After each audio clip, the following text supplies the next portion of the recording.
Good evening and welcome back to the Rory Talks Football channel, your daily Arsenal news updates, debates and my opinions. If you are new to the channel, please do subscribe.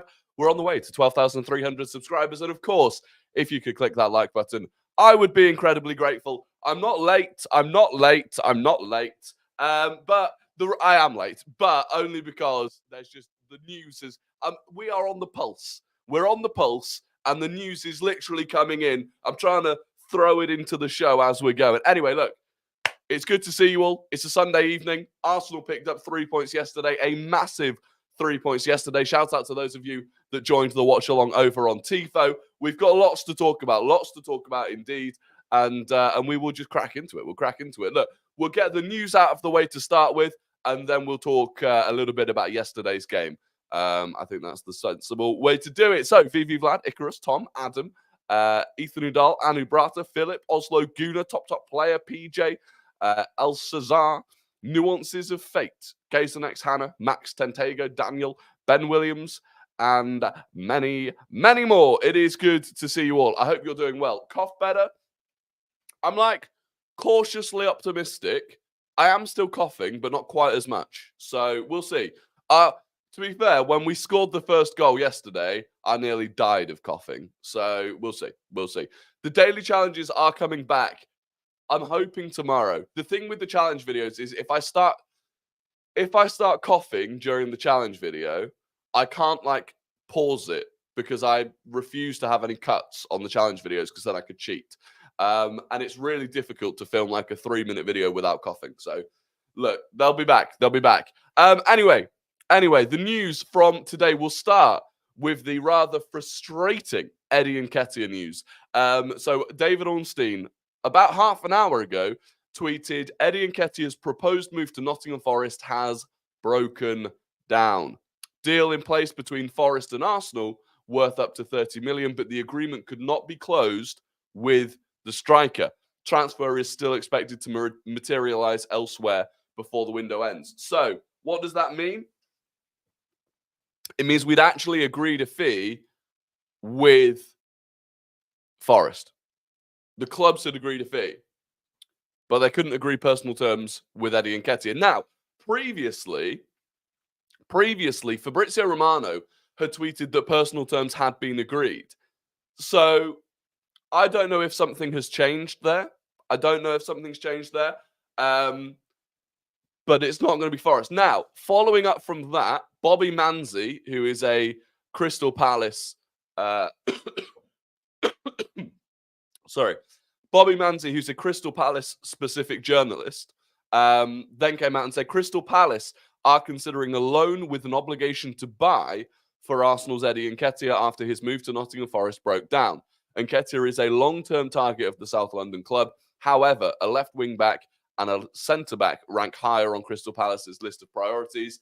David Ornstein then followed that up literally about 3 minutes before we went live, basically confirming what Bobby Manzi had said.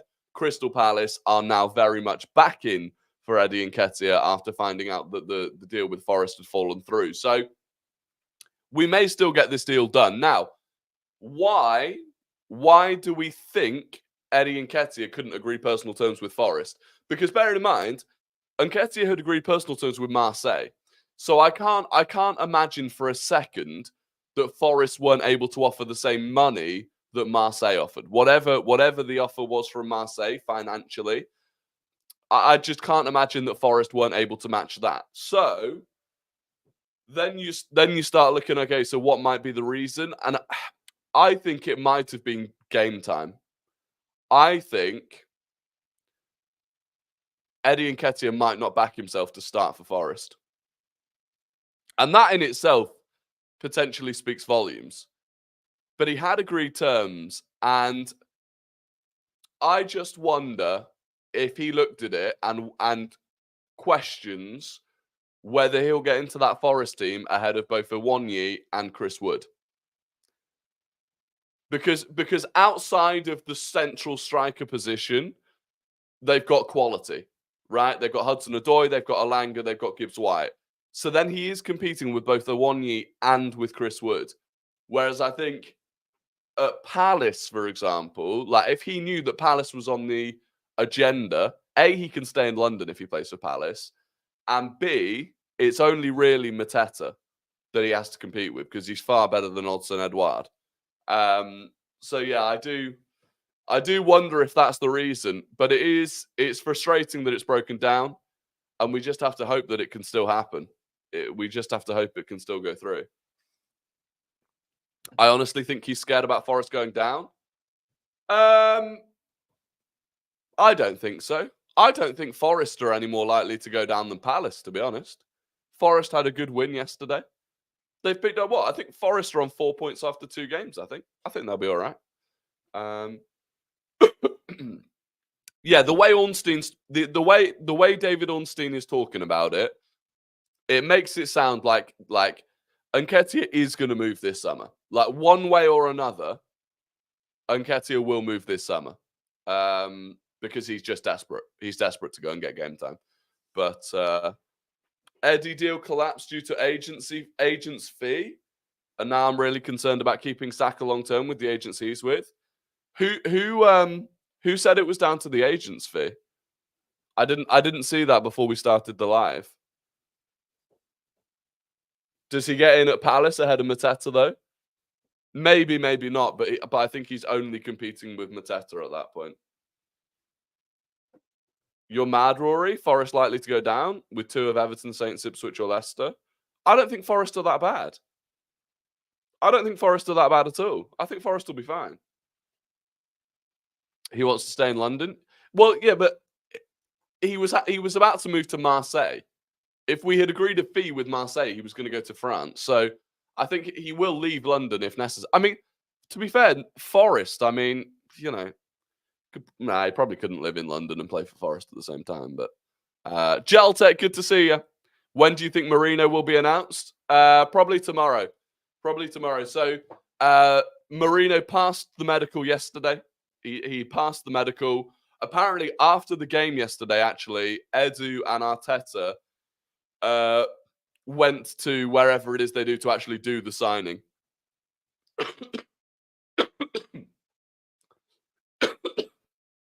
Jesus. So yeah, I think the announcement will be tomorrow. I did see that Lando won the Grand Prix today. Good for him. Marseille compared to Nottingham. I've never been to Marseille, to be fair. I've never been. Does Vieira move, free up space for Marino, or does Eddie still have to leave? Well, Marino's already done. So maybe. I said on the watch along yesterday that maybe the Vieira deal happened because Arsenal were fearing that Nketiah deal was collapsing. Maybe I was right. Maybe you were right, but I mean, look, Ornstein is still very confident it's going to happen. So we will hope that it happens. He needs to go. The thing I worry about is the Jesus injury, and if the club, instead of going out and signing someone to deal with the Jesus injury, we just keep Eddie Nketiah. I mean, I found it interesting that Reece Nelson got game time yesterday as well, to be honest. I found that quite interesting. Yeah. Palace are on red alert. Palace will come back in for him. Alone with an obligation wouldn't surprise me. Rory, I could see us making a panic buy, not about the player, but more about the fee. I don't think we make panic buys anymore. I don't think we may well go and sign a player because there is value there, because the club is desperate to get rid of them. I want Noni now. Yeah, if you were here the other night when I was talking about Madueke, if we were going to take a Chelsea winger, Madueke being the one that I would probably take. I mean, if you were against that, have you changed your opinion after today? No. I think there's no arguing, right? The talent and quality is there with Madueke. I think the attitude is just the thing that you'd worry about. If Arteta could sort his attitude out, I think there's a hell of a player there. But would you take a Dingra? I would, but dealing with Brighton late on in the window is horrible. So I don't think that would happen. Even if Jesus is injured, Eddie needs to go. I agree. On Jesus' injury, according to The Athletic, initial indications are that Gabriel Jesus' injury is not serious and he is expected to miss a relatively short period of time, helped by the fact that helped by the upcoming international break. So, look, make of that what you will. Does that mean he's going to be out for the Brighton game, but he'll be back after the international break? That would be, the ideal situation. Fabrizio Romano also said positive indications for Arsenal after initial tests for Gabriel Jesus. Injury doesn't look too serious. More tests will follow, but Arsenal are confident to have Gabriel Jesus back available soon. He's also, I think today actually, he uploaded an Instagram story of him on a bike, on like an indoor bike. So hopefully it's not too bad. But I think what it actually does is it spotlights the problem. It spotlights the problem. A Jesus injury, and we look very, very weak with our attacking depth, right? Especially if you factor in Martinelli not being in form. Because the combination of Martinelli not being in form, Nketiah leaving, Jesus being injured, at that point, you're literally left with Trossard, Havertz, and Saka. And then you look to the bench, and you're in trouble. Sources say it's 10 days out for Jesus. Yeah, so if he's back after the international break, I think it's fine. Might be a blessing in disguise. It's happened during the window. That is true. If it had happened after the Brighton game, which will obviously be, the window will have closed at that point, that would have been more severe, I think. Someone tried blaming the Gabriel Jesus injury on accuracy training. But I have no idea. He did do it in training. He did it in training on Thursday. Martinelli Hive, we will be back. Yeah, I think Martinelli just needs some confidence. And I do wonder if that comes from the bench. I do wonder if you bench Martinelli and let him rebuild some confidence coming off the bench rather than starting him. I don't know. It's a tricky one. It is a tricky situation. Because at the same time, I want him to be able to, I want him, I said, and I maintain, one of the issues for Martinelli has been the left-hand side, right? And I don't think the left-hand side was much better yesterday. I still don't think the left-hand side with Declan Rice as the left 8 is ideal. So there's part of me that still wants him to be given the opportunity to start once we bring Mikel Merino in.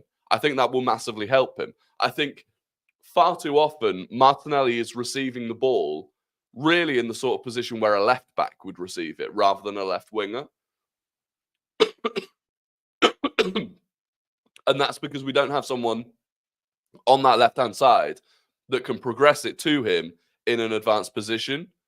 But equally, even when he is getting into good positions with the ball, his end product just isn't there right now. He looks like he's constantly in two minds. He looks like he's really low on confidence.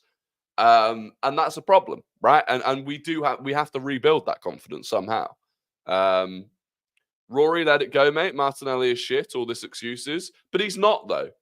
Like factually, he is not shit. We've seen him. We've seen him look very, very good in an Arsenal shirt. That's the equivalent of people when Havertz joined Arsenal or when Havertz was at Chelsea saying Havertz is shit, let it go. But look at what confidence has done to Kai Havertz. Like, giving up on a player when you've seen how good they can be is silly. He ain't got it anymore. He's 23 years old.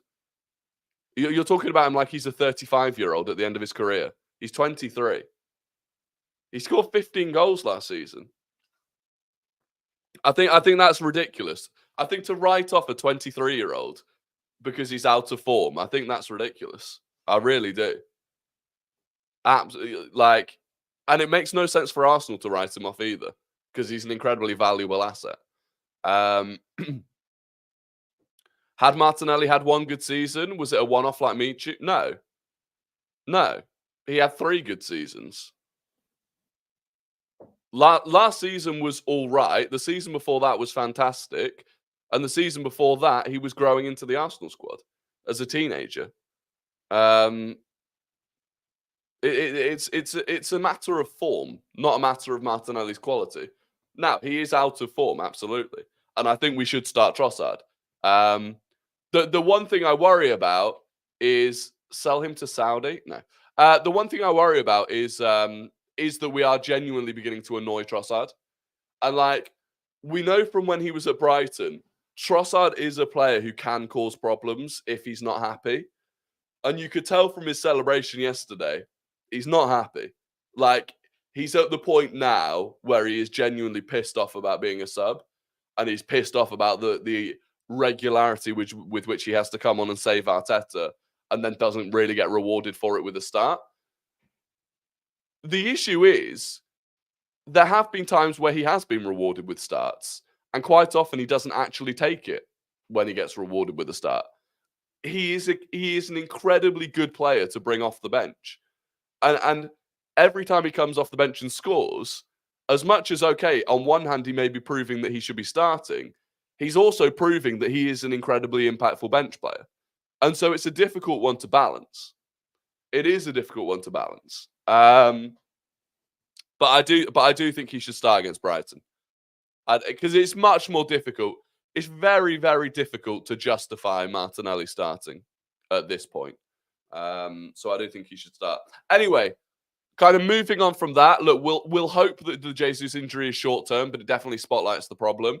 And I think we have to sign an attacking player before the end of the window. We have to. According to David Ornstein, Arsenal want backup in the wide positions. All of the fans are asking for Nico Williams, but I think that is going to be impossible to do. Let's see if they can do somebody else. So Ornstein pretty much writing Nico Williams off, and I agree. It's not going to happen. We're not going to do Nico Williams, right? Who can we do? Who can we do? Now, I do see Raphinha happening. I see it purely based on the domino effect, right? Fabio Vieira goes back to Porto. That means Porto sell Conceição to Juventus. That means Juventus can sell Chiesa, and they're looking at selling him to Barca. That means Barca, realistically, right? Why would Barca, who still haven't managed to register Dani Olmo, why would Barca want to bring in Chiesa, who's probably not better than any of the wide players that they already have? Because they can bring in Chiesa on low money and they can get someone on big money off the books. Raphinha. So, no, Raphinha doesn't even want to come. I don't care. I don't care if Raphinha wants to come on up. At this point, if he comes, he'll quickly forget Barcelona. Raphinha isn't good enough, though. Okay, who is good enough that is available on the market and we can get done within the next week? But Raphinha said no to us previously. When he moved to Barcelona, Raphinha said no to us. But we're running out of options. We're running out, we're acting here as if we're in the position where we can just pick and choose whoever we want. I don't think we can.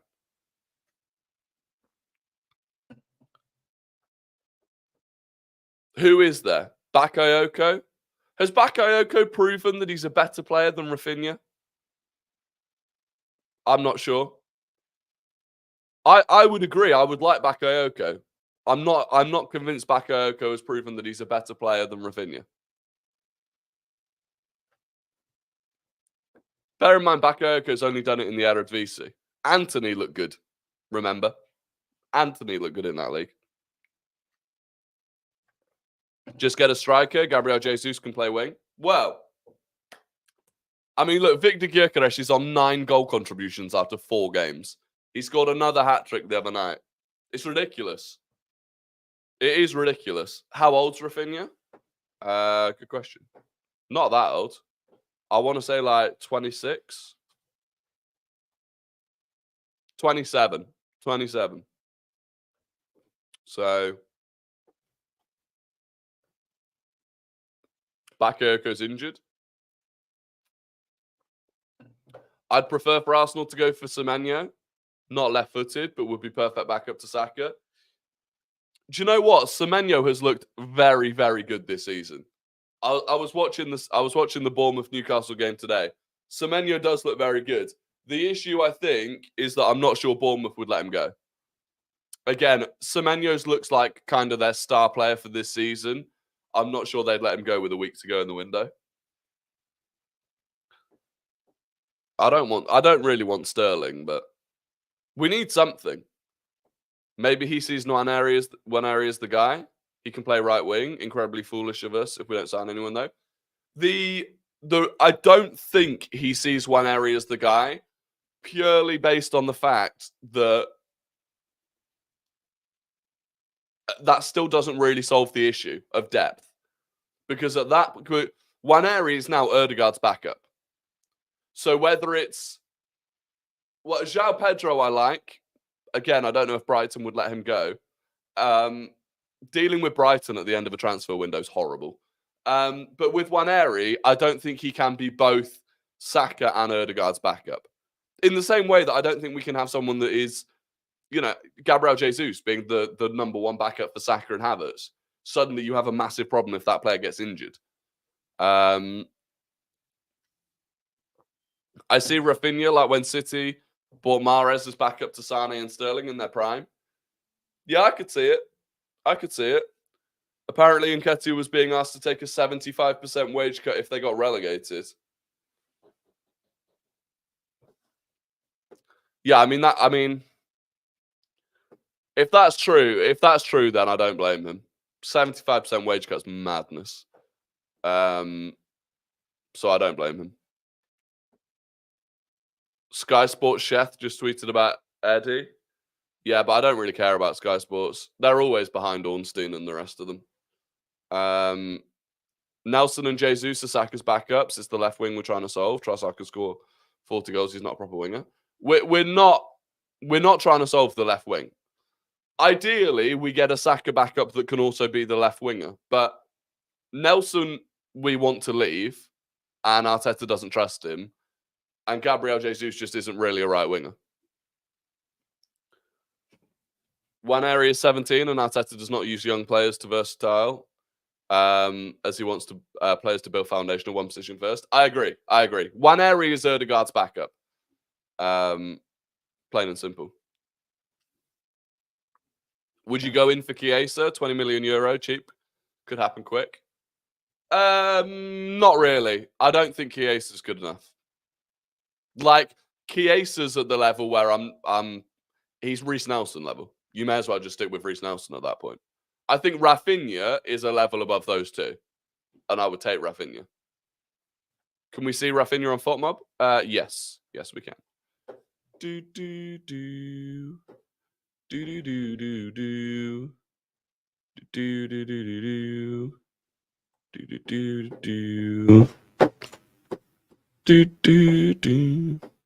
I mean, he's not bad. We'll put it onto last season's stats.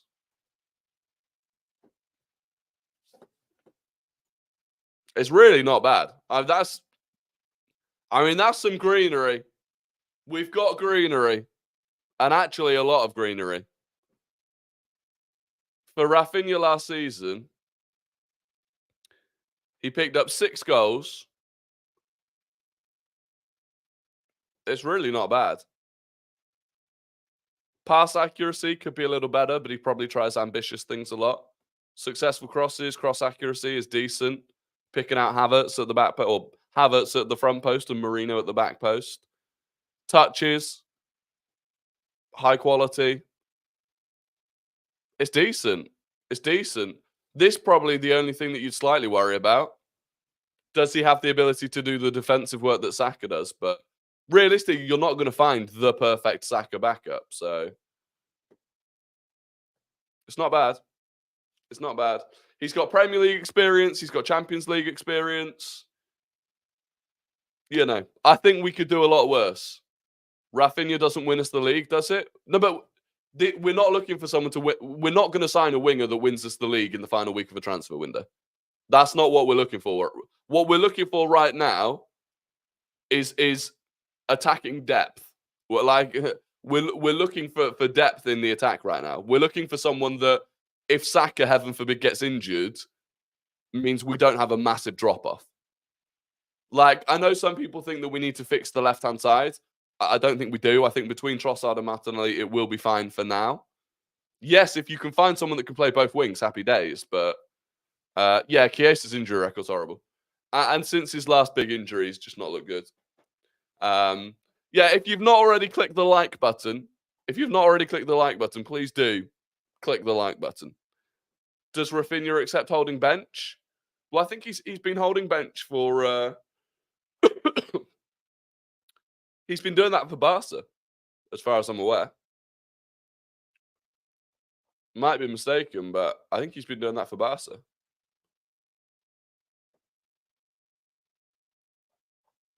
Does he not? How many games did he play last season? To be fair, he's started both of the games for them so far this season. Maybe not. How many games did he play last season? No, yeah. Last season in La Liga, he only played 1,370 minutes.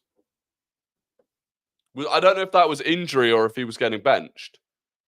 But in La Liga last season, he played 1,370 minutes, which is what, like, that's basically the equivalent of like 15 full games. Harvey Barnes. Someone today said that we might be looking at Anthony Gordon, but he was injured half the season. That makes more sense. I don't know. It's difficult. There's no perfect solution, to be honest. I mean,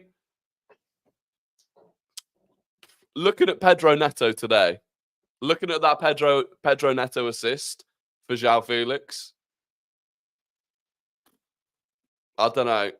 I feel like Pedro Neto might be the one that got away. And I do wonder if Gabriel Jesus had been injured earlier in the window before Neto had moved. I do wonder if we would have gone for it.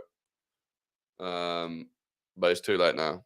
A little bit on Aaron Ramsdale. Ryan Taylor said Arsenal are keen to negotiate an obligation to buy in any potential loan deal for Aaron Ramsdale. However, could yet accept an option to buy, provided they receive a notable loan fee and the potential buyers also cover a large percentage of his 120 grand a week salary. There are a lot of Premier League teams that could do with Aaron Ramsdale right now. Wolves were apparently interested in him before. Sarr today, absolute dog shit. Absolutely awful. Southampton, Ipswich. Like, there's a lot of teams that could really do with him. Thoughts on Rodgers' performance yesterday? Yeah, very good. Very, very good Morgan Rodgers yesterday. He bullied Partey and Rice. Like, he legitimately bullied Partey and Rice yesterday. It was impressive. Did Newcastle buy a keeper? No. But they've still got Pope. Hayne played well today, conceded 3 though. I didn't see it, to be fair. I didn't see it. I'm sorry, but how dare you not mention the Raya save yet? Look, the Raya save was unbelievable. Do you know what? It's been doing my head in though. The amount of comments I've had on TikTok, because obviously I made a TikTok talking about Raya's save, not just about Raya's save, but the amount of comments being like, but the header was straight down the middle of the goal. It's not even a good save. The header's literally in the middle of the goal. Yes, but where was David Raya when he fucking reached the header? David Raya was in his own goal on his ass as the header was being made. Like, and the people are like, it's a Watkins howler, not a great Raya save. It's like, it's both. Watkins should be scoring it because all he has to do is put it in the other half of the goal instead of down the middle. But it's still an unbelievable save for David Raya to get from where he was to making the save. To even have the awareness of where the ball was going off the bar was unbelievable. Like, morons. There are, like, sometimes you just have to sit back and just acknowledge that there are so many morons that watch football and genuinely don't know what they're watching. It's unbelievable. That Wolves keeper looks shaky, surely. They need an upgrade. Ramsdale would be great for them. Yeah, I agree. There are so many Premier League clubs that would massively, massively benefit from having Aaron Ramsdale. Average TikTok comment, just negativity 24/7. Must be so draining for you to read. Yeah, to be fair, I don't actually read that many of them. Joan Garcia's coming in. Yes. If Ramsdale goes, Joan Garcia will come in. Unless we hit a massive stumbling block with that, which would be a disaster. But I can't stop myself from arguing with them too. Yeah, you've got to learn it's not worth arguing with. But I do appreciate that. I appreciate the people that argue on my behalf in the comments. It saves me doing it. It saves me doing it. How long do you spend making content a day? It's hard to tell. It's hard to tell, right? Because normally I try and make like 6 TikToks a day. And the actual making of the TikTok itself might only take 10 to 20 minutes. But then it's like, okay, but getting all of the information and like watching the stuff, it's difficult to know. Obviously, for these shows, the show's like 45 minutes. Takes me like 45 minutes to put it together. Yeah, I don't know. I actually don't know. Rory doesn't even make the content. He just AI generates it. I wish. I wish. We appreciate it. I appreciate you. I appreciate the people that watch, you know. There is a lot to do in the last 5 days. There's a lot to do in the last 5 days. Confirmation that Patino has now gone to Spain. So that is definitely going to happen, which is good. And there is a substantial sell-on clause. Always good news. We need to play Rice the 6th for the City game or we're cooked. Yes, I do think I think Partey and Rice as a duo is not working right now. I think Rice looks a little bit fatigued, and I think Partey's legs have gone to an extent anyway. And I think I'm like realistically yesterday our midfield got overrun, and it shouldn't be. It shouldn't be. So yeah, I don't know what the exact solution is. It probably is Rice in the 6 and Marino in the 8. But yeah, it's a little bit worrying. It is a bit worrying, and it will be worrying for the City game. 10 more likes. Yeah, if we could hit 10 more likes, that would be sensazionale. It would be sensational. Would you play a double pivot or Rice and J20? Good question. Not sure. The thing is, I don't think Marino will start until the game after City. So we play it because he's definitely not going to start against Brighton. We then go away to Spurs and away to City. Like, realistically, he's not going to start then. But then after that, we've got Leicester at home and Southampton at home. And I think he'll start them. I think that's when Marino will come in and start because we got 2 nice home games. So, yeah. But we'll see. We have a lovely run of games after City. I mean, it's all right. The 3 games after City, we go Leicester at home, Southampton at home, Bournemouth away. And then we've got Liverpool at home at the end of October. So, UCL game between Tottenham and City as well. Yeah. And after City as well. It's Spurs away, UCL, City away, UCL. Tough. It is tough. But, and that's why we need the squad. That is why we need the depth of squad. And I think that is still, particularly in attack, what we're lacking right now. FPL was a disaster. Carter, I think it might just be you. I don't think the stream has died.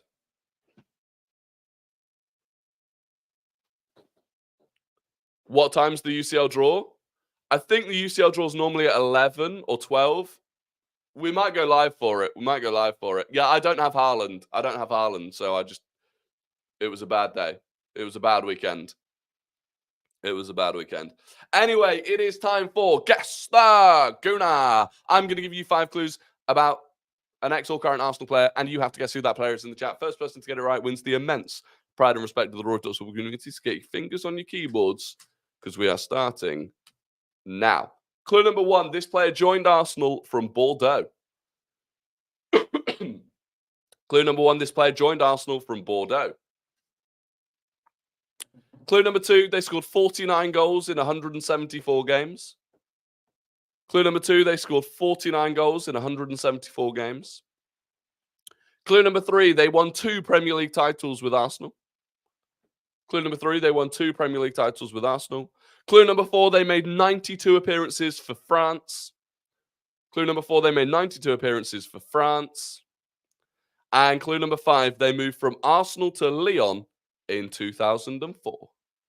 Clue number 5. They moved from Arsenal to Lyon in 2004. Who got it first?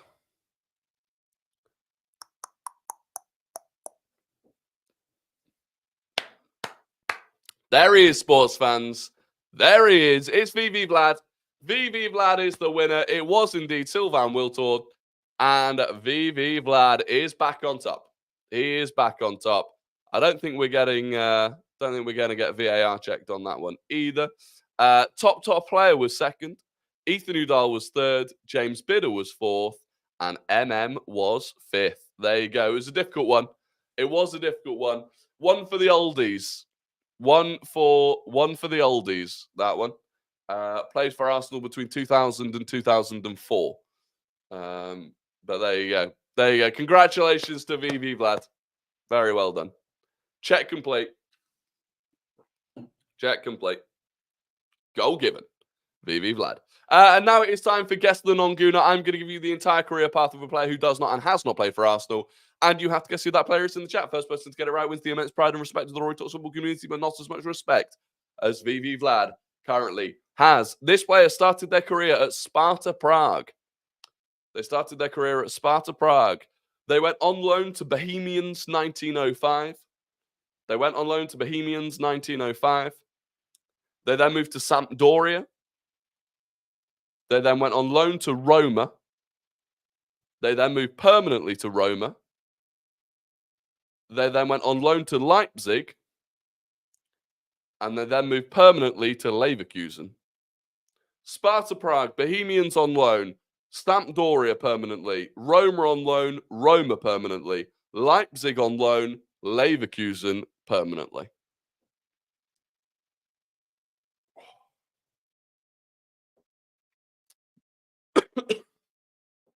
People were struggling with this one.